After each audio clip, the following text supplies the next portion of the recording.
Today, we're diving into one of the most debated topics in the tech world, the potential TikTok ban. With over 1 billion users worldwide, TikTok has become more than just an app. It's a cultural phenomenon, a platform for creativity, and a vital tool for countless businesses and creators.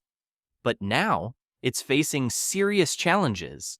Let's unpack what's really going on. First, the main concern driving these bans: data privacy and national security. TikTok is owned by ByteDance, a Chinese company, and US lawmakers have voiced fears that user data could be accessed by the Chinese government. These concerns aren't new. Discussions about banning TikTok have been ongoing for years, and many countries, like India, have already taken steps to block it. But TikTok has pushed back hard, insisting they have strict data protection policies and even relocating US user data to servers in Texas. So, why is this still an issue? Critics argue that these measures aren't enough. They claim TikTok's structure and ownership still leave room for potential interference. On the other hand, supporters of the app say the fears are overblown, pointing out that other tech companies also collect vast amounts of user data. But this isn't just about security,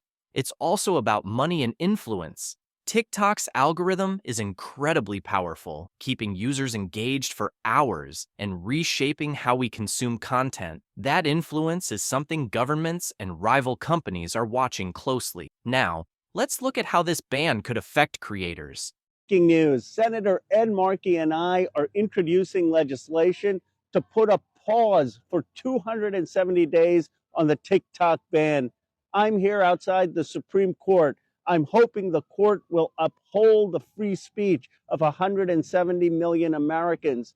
But we need, at the very least, to pass the Markey-Khanna bill so TikTok will not be banned for 270 days. We need President Biden and President-elect Trump to pause the ban. And to the U.S. government, I'm never forgiving you for this.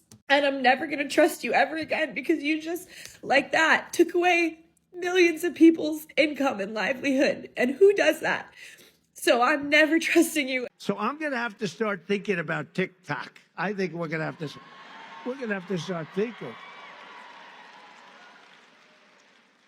Because, you know, we did go on TikTok, and we had a great response with billions of views, billions and billions of views. They brought me a chart, and it was a record, and it was so beautiful to see. And as I looked at it, I said, maybe we got to keep this sucker around a little while. I want to make an underline first off in the record, because this is a notable day. Direct quotes from the senator from Massachusetts: listen to Donald Trump, and I agree with Donald Trump. Underline that in the record. I'm not sure you're going to see that again for the next 4 years. But more importantly, on this issue, the senator's correct that TikTok is not alone in causing harms for American kids. I agree with them. Other apps can result in eating disorders or depression or mental illness. I voted for his legislation in December. I have my own online safety legislation. The difference is that TikTok is influenced and controlled by the Chinese Communist Party. And this bill did not just address TikTok. It addressed all foreign adversary-owned apps. He raised the question of Red Note. Well, guess what?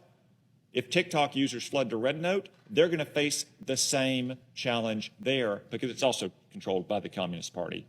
Second, the senator's made a lot about some affidavit by some intelligence community official in some case. I don't know what it's referring to. I do know this.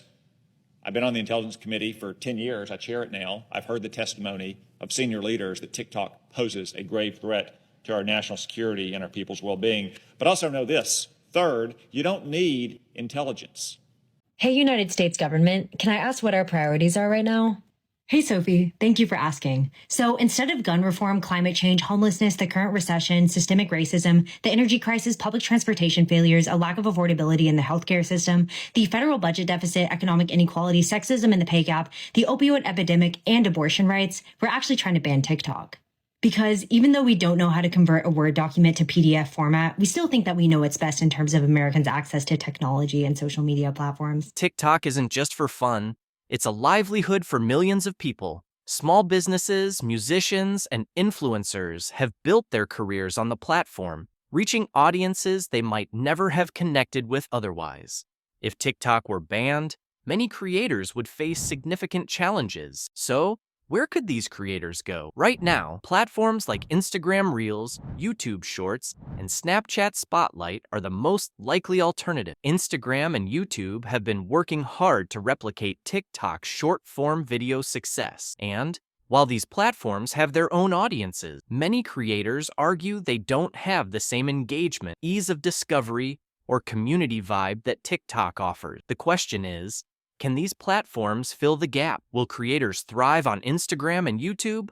Or will the absence of TikTok leave a void that no one can fully replace? Now, let's hear what others have to say about TikTok. People have strong opinions on this topic, from creators worried about losing their audience to experts weighing in on the data privacy debate. Some think banning TikTok is necessary for security. TikTok will be banned unless it is sold, because it has become a tool for the Chinese to collect information and do surveillance and endanger our national security. Can you commit that you will enforce that law promptly and effectively? And I ask this question because President Trump's pick for your Solicitor General in the Department of Justice went to the United States Supreme Court arguing that the ban should be delayed.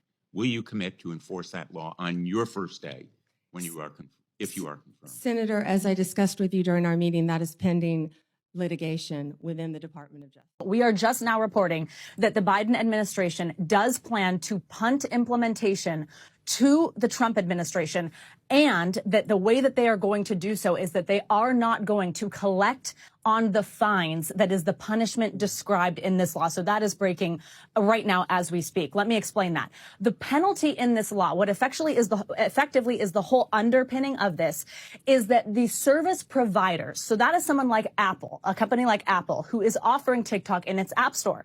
That's a company like Oracle, the data hosting server for TikTok. In this law, those companies are fined $5,000 per user, 170 million users. It totals to about $850 billion in fines. That's the whole underpinning of this here.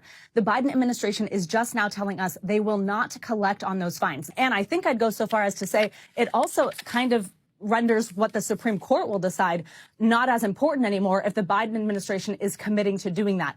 That then means the next day we get into a Trump presidency. Trump has said that he has plans to immediately intervene.